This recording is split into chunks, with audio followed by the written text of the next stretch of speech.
இன்னஹு அலா குல்லி ஹால். கண்ணியத்துக்குரிய சகோதரர்களே, பெரியார்களே, நாங்கள் ரமதான் சிறப்பு தொடரிலே தொடராக பார்த்து வருகிறோம். இறுதியாக அல்லாஹுடைய தூதர் ஸல்லல்லாஹு அலைஹி வஸல்லம் அவர்கள் எப்படி ரமதானுடைய மாதத்தில் வாழ்ந்தார்கள் என்பது பற்றி நாங்கள் பார்த்தோம். இன்று நாங்கள் பார்க்க இருப்பது ரமதான் மாதம் என்பது ஷஹ்ருல் குர்ஆன், குர்ஆனுடைய மாதம் என்பதை தெளிவாக விளங்கக்கூடியதாக இருக்கிறது. இந்த மாதத்தில் தான் அல் குர்ஆன் இறங்கப்பட்டது. அதே மாதிரி அந்த மாதத்தில் தான் அல் குர்ஆன் அதிகமாக ஓதப்படுகிறது. அதே போல் அந்த மாதத்தில் தான் ஜிப்ரீல் அலைஹிஸ்ஸலாம் அவர்கள் அல்லாஹுடைய தூதருக்கு குர்ஆனை கற்றுக் கொடுத்தார்கள். ஏனென்று சொன்னால், நாங்கள் பார்க்கின்ற போது கண்ணியமானவர்களே, அல்லாஹ் குர்ஆனில் சொல்லுகிறான், ஷஹ்ரு ரமதான் அல்லதி உன்ஸில ஃபீஹில் குர்ஆன். இந்த ரமதானுடைய மாதம் இருக்கிறதே, இதில் தான் குர்ஆன் இறக்கப்பட்டதாக அல்லாஹ் குர்ஆனில் சொல்லுகிறான். அதே போல நாங்கள் குர்ஆனை பற்றி பார்க்கின்ற போது அல்லாஹுடைய தூதர் சொன்னார்கள், மன் கரஅ ஹர்ஃபன் மின் கிதாபில்லாஹி ஃபலஹு பிஹி ஹஸனா. யார் அல்லாஹுடைய இந்த வேதத்திலிருந்து வசனத்தை ஓதுகிறாரோ அவருக்கு நன்மை இருக்கிறது. வல் ஹஸனத்து பி அஷரி அம்சாலிஹா. அந்த ஒரு நன்மை 10 நன்மைகளுக்கு சமனாக இருக்கிறது. லா அகூலு அலிஃப் லாம் மீம். அலிஃப் லாம் மீம் என்பது நான் ஒரு வார்த்தை என்று சொல்ல மாட்டேன். அது வலாக்கின் அலிஃபுன் ஹர்ஃபுன் வலாமுன் ஹர்ஃபுன் வமீமுன் ஹர்ஃபுன். அதில் உள்ள ஒவ்வொன்றும் ஒவ்வொரு எழுத்துக்கள், அலிஃப் லாம் மீம். இது ஒவ்வொன்றுக்கும் 10 நன்மைகள் அல்லாஹ்வால் தரப்படுகிறது. கண்ணியத்துக்குரிய சகோதரர்களே, பெரியார்களே, அல் குர்ஆனை பொறுத்த வரைக்கும் அதில் ஓதப்படுகின்ற ஒவ்வொரு ஹருஃபுக்கும் 10 நன்மை என்று சொன்னால், அது இரட்டிப்பாக கிடைக்கக்கூடிய இந்த மாதத்தில் நாங்கள் எப்படி அல் குர்ஆனோடு தொடர்பாக இருக்க வேண்டும்? ஏனென்று சொன்னால், அல்லாஹுடைய தூதர் ஸல்லல்லாஹு அலைஹி வஸல்லம் அவர்கள் கூறியதாக, அதை கேட்டதாக ஒரு சஹாபி அறிவிக்கிறார், இக்ரஉ அல் குர்ஆன ஃபஇன்னஹு யஅதி யௌமல் கியாமத்தி ஷஃபீஅன் லி அஸ்ஹாபிஹி. அல்லாஹுடைய தூதர் சொன்னார்கள், குர்ஆனை ஓதுங்கள், ஃபஇன்னஹு யஅதி யௌமல் கியாமா. நிச்சயமாக அது மறுமையில் ஒரு சாட்சியாளனாக, ஒரு ஷஃபீஅனாக, ஒரு சிபாரிசு செய்யக்கூடிய ஒன்றாக மறுமையில் அதை ஓதக்கூடியவர்களுக்காக வந்து மன்றாடும் என்பதை அல்லாஹுடைய தூதர் ஸல்லல்லாஹு அலைஹி வஸல்லம் அவர்கள் சொன்னார்கள்.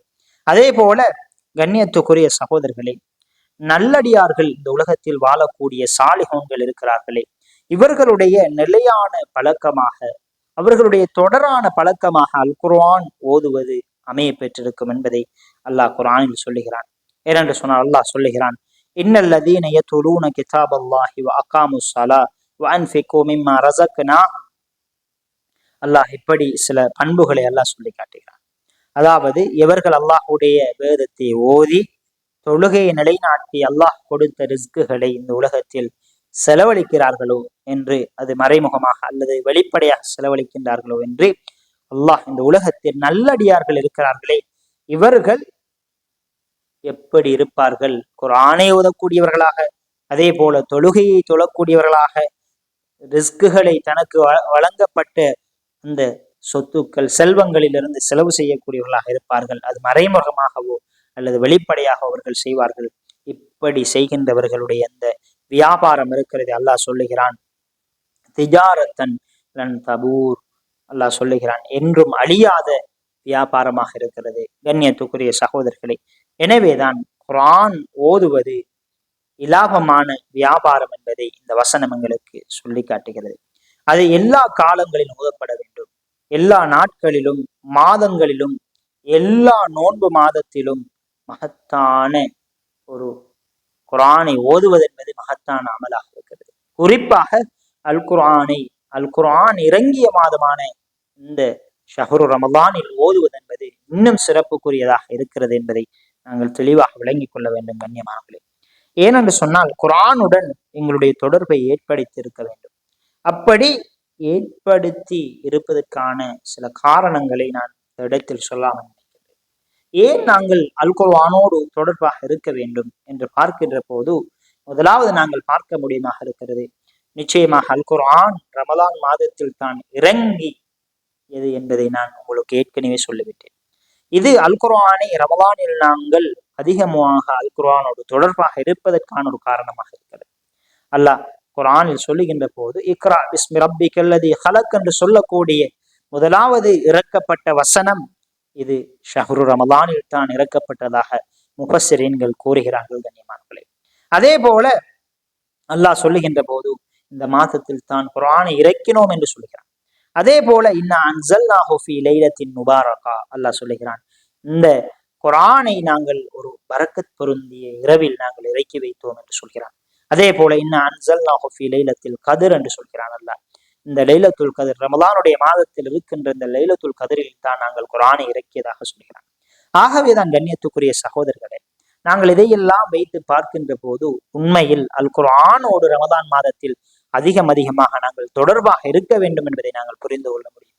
அதே போல இரண்டாவது நாங்கள் பார்த்தோம் என்று சொன்னால் லவ்ஹுல் மஹ்ஃபூலில் இருந்து உலகத்திற்கு அல் குர்ஆன் இந்த மாதத்தில் தான் இறங்கியது என்பதாக முஃபஸ்ஸிரீன்கள் சொல்கிறார்கள். அதே போல மூன்றாவது நாங்கள் பார்த்தோம் என்று சொன்னால் ஜிப்ரீல் அலைஹிஸ்ஸலாம் அவர்கள் ரசூலுல்லாஹ்வுக்கு இந்த மாதத்தில் தான் குர்ஆனை கற்றுக் கொடுத்தார்கள். ஏனென்று சொன்னால் வகான யல்காஹு ஃபீ குல்லி லைலத்தின் மின் ரமலான் ஃபயுதாரிசுஹு அல் குர்ஆன், ஒவ்வொரு இரவிலும் ரமலானுடைய ஒவ்வொரு இரவிலும் ரசூலுல்லாவை ஜிப்ரீல் அலைஹிஸ்ஸலாம் அவர்கள் சந்தித்து அதை ரசூலுல்லாவுக்கு கற்றுக் கொடுப்பார்கள். கண்ணியத்துக்குரிய சகோதரர்களே, ஆகவேதான் நாங்கள் ஏன் ரமலானுடைய மாதத்தில் குர்ஆனை கற்க வேண்டும் என்று சொன்னால் இந்த காரணங்கள், இது அல் குர்ஆன் இறங்கிய மாதத்தின் காரணமாக நாங்கள் கற்கின்றோம். அதே போல இது லவ்ஹுல் மஹ்ஃபூலில் இருந்து இந்த மாதத்தில் தான் குர்ஆன் இறங்கியதாக நாங்கள் கற்கின்றோம். அதே போல இந்த மாதத்தில் தான் ரசூலுல்லாஹ்வுக்கு ஜிப்ரீல் அலைஹிஸ்ஸலாம் அவர்கள் அதிகம் குர்ஆனை கற்றுக் கொடுத்தார்கள் என்ற விடயத்தையும் நாங்கள் அவதானித்து கேட்கின்றோம். கண்ணியத்துக்குரிய சகோதரர்களே, இதனால் தான் சில அறிஞர்கள் குர்ஆனை ரமலானில் முடிப்பதில் மிகவும் மும்முரமாக செயற்பட்டிருக்கிறார்கள். ஏனென்று சொன்னால் எங்களுடைய சலஃபுகளை பார்க்கின்ற போது அவர்கள் குர்ஆனை முடிப்பதில் மிக மும்முரமாக ரமலானுடைய மாதத்தில் திலாவத்துல் குர்ஆனாக இருக்கலாம், குர்ஆனை முடிக்க வேண்டும் என்று மும்முரமாக தன்னுடைய வாழ்க்கையில் அவர்கள் ரமலானுடைய மாதத்தில் மிக முயற்சியோடு அவர்கள் குர்ஆனை முடிப்பார்கள். இமாம் மாலிக் அவர்கள் சொல்லுகின்ற போது இதா தஹல ரமலான் தரக்க கிராஅத்தல் ஹதீஸ், அவர் ஹதீஸுகள் வாசிப்பதை விட்டுவிட்டு வாக்கபல அலா கிராஅத்தில் குர்ஆன், அவர் குர்ஆனை வாசிப்பதற்கு அவர் ரமலானுடைய மாதத்தில் முன்னோக்குவார் என்பதாக இமாம் மாலிக்கை பற்றி சொல்கிறது. கண்ணியமானவர்களே, இந்த விடயங்களை நாங்கள் வைத்து பார்க்கின்ற போது அல் குர்ஆன் சில விடயங்களை எச்சரிக்கிறது எங்களுக்கு. உண்மையில் அல் குர்ஆனை நாங்கள் ஓதாமல் இருக்கின்றோம் என்று சொன்னால் நாங்கள் மிக துரதிர்ஷ்டவாசிகளாக நாங்கள் மாறுகிறோம். ஏனென்று சொன்னால் எந்த ஒரு ஆய்வு, நாங்கள் ஒவ்வொருவரும் குர்ஆனை ஓதுகிறோம், அல் குர்ஆனை கட்டாயமாக ஓத வேண்டும் கண்ணியமானவர்களே. ஆனால் அல் குர்ஆனை விளங்குவதற்கு நாங்கள் யாருமே இந்த உலகத்தில் அதை கற்றுக்கொண்டு தன்னுடைய வாழ்க்கையில் அதை விளங்கி நடக்க வேண்டும் என்ற அந்த உணர்வு மிக குறைவாகவே இருக்கிறது. எந்த ஒரு ஆய்வு, இறை உணர்வு, அர்த்தம் அறியாமல் ஓதுதல், இந்த உள்ளத்தால் ஏற்றுக்கொள்ளாமல் அவசரமாக ஓதி முடிக்க வேண்டும் என்று ஓதுதல் கூடாத விடயம் கண்ணியமானவர்களே. ஏனென்று சொன்னால் அல் குர்ஆனை பற்றி சொல்கின்ற போது கிதாபுன் அன்ஸல்நாஹு இலைக்க முபாரக்குன் லியுதப்பிரு ஆயாத்திஹி, இந்த வேதத்தை நாங்கள் இறக்கி வைத்திருக்கிறோம், இந்த பரக்கத்தான வேதத்தை நாங்கள் இறக்கி வைத்திருக்கிறோம். இதை எதற்காக என்று சொன்னால் அல்லாஹ் சொல்லுகின்ற போது லியுதப்பிரு, இதை ஆய்வு செய்ய வேண்டும். நீங்கள் இதை வெறுமனே வாய் வார்த்தையோடு மாத்திரம் நீங்கள் விட்டுவிடக் கூடாது, இதை ஆய்வு செய்ய வேண்டும் என்று அல்லாஹ் ரப்புல் ஆலமீன் சொல்லுகிறான். அதே போல அல்லாஹ் குர்ஆனில் இன்னும் ஒரு இடத்தில் சொல்லுகின்ற போது வரத்திலில் குர்ஆன தர்தீலா, குர்ஆனை அழகாக நிறுத்தி அதற்கு கொடுக்கின்ற அந்த கண்ணியத்தை கொடுத்து அதை ஓத வேண்டும். நாங்கள் நினைப்பதை போல அல் குர்ஆனை ஓதக்கூடாது கண்ணியமானவர்களே.